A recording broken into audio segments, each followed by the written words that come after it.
Hey there, and welcome back to Broadway No Chaser. A straight shot of all things musical theater, news, trivia, commentary, gossip, general theater nerdom, and hashtag sorry not sorry, Mike Pence. My name is Cristian, and this week I saw Hedwig and the Angry Inch starring Darren Criss in Los Angeles, and my new mantra is, if Darren Criss can do all of that in heels, I can get out of bed in the morning. My name is Andrew, and Natasha Pierre and the Great Comet of 1812 just opened on Broadway, and you heard it here first. It will win the Tony for Best Musical. This week we're talking all about Disney's Moana, which we had the privilege of seeing at its regional premiere at the local Regal Cinema in a suburb 20 minutes north of Los Angeles.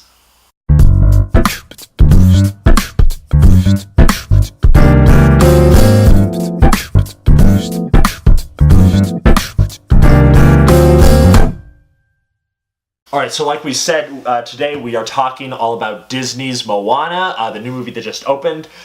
We were probably among the first, several 100,000 people to see it, so... Very exclusive. Very exclusive club. So Cristian, what were your impressions of the movie? Well, I want to talk about the music, because my one and everything, Lin Manuel Miranda, helped compose the score of this movie, so I want to talk about the music a little bit. I think that Moana's main... It's called The Call. It calls me. It calls me. It's all about the ocean calling her. Is that what it's actually called? Nah. That's what it's called. We'll call it that. We'll call it The Ocean Calls to Her song. Perfect. The Ocean Calls to Her song. I love that song. For me, when she started singing that, I was like, let it go, let it go. Except she was in water and she wasn't, making snow happen. But I loved the character of Moana. I thought she was such a freaking badass. I loved that there was no love story, no Prince Charming waiting for her. I thought she was the coolest, edgiest Disney princess yet. I completely agree. I do think that we're missing sort of the larger thing going on here, which is the movie's unsubtle metaphor for global warming. Yes. Now, obviously, people who haven't seen the movie, there might be some spoilers in here, but the entire movie is essentially just one big extended metaphor talking about what's the word I'm looking for? Expiration. No, not the expiration. Exploitation. The exploitation. Exploitation. The exploitation. Essentially, this whole movie is talking about the exploitation, right, of, the natural world, or, the spoiler alert, seriously, if you haven't seen it, but essentially, Mother Earth turns into, this crazy lava monster because her heart is stolen. Basically sort of a metaphor for, the way we've, destroyed the natural world, and, Matt was the patriarchy. It's all very subtle.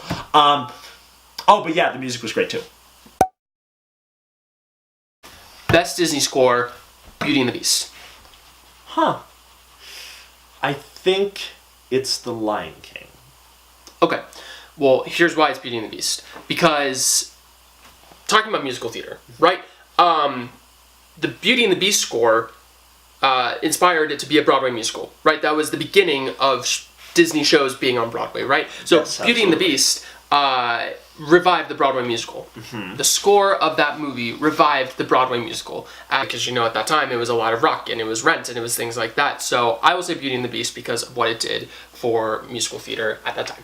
But couldn't you also say that it was The Little Mermaid that saved Disney before Beauty and the Beast could save Broadway? You have to remember, Disney was coming out of their dark age in the 80s where they made a lot of, wasn't their best. Not the best. It wasn't their best. Not the best at all. That wasn't their best. But Little Mermaid, when they brought in the writers from Little Shop of Horrors, saved it.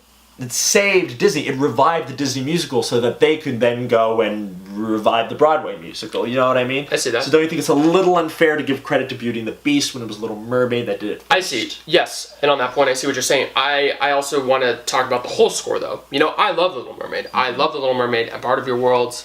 Rock on to every girl that sings that in the entire world. Beauty and the Beast as a whole, you look at that whole thing and it just feels complete. All those songs go together. I don't really skip songs when I'm listening to that cast recording. That's me. That's just me. I like listening to all of Beauty and the Beast. So that's why I would say it is the best score. Now we can talk about songs in other musicals. We can talk about songs in other Disney Right, because movies. if you're looking at best songs, Aladdin probably has the best songs, right? Don't you think, Never Had a Friend Like Me, A Whole New World, that 1-2 punch, maybe the best 1-2 punch. Although you could also make the argument, I guess, for Can You Feel the Love Tonight and Hakuna Matata or something like that. Yeah. Lion King, maybe. Right. Because I originally had said The Lion King, but now the more I think about it, the more I'm questioning that. But I want, you know what, one that I think always gets overlooked, and we agree with this about, like, if you're talking about great Disney scores, is Hercules. Oh my God. That one always gets overlooked because it's impossible to produce as a musical because it's all about Greek. No, like, you can't produce it on stage, I know. can you? Yeah, I did put that shit on Broadway. Put that shit on Broadway. Someone's got to put it on. Someone's got to have the cojones to put Hercules on Broadway. That needs to be on Broadway. That score, oh man, you're right. You know what? Hercules. Lin Manuel Miranda, you need your next project. Can you imagine if, like, there was, like, the gods were rapping, you know what I mean? Like, I'm not going to do an example of it because that'd be really sad. But, you know what I mean? Like, you can start imagining it, you know? Yeah. Like some sick beats with Zeus. Yeah.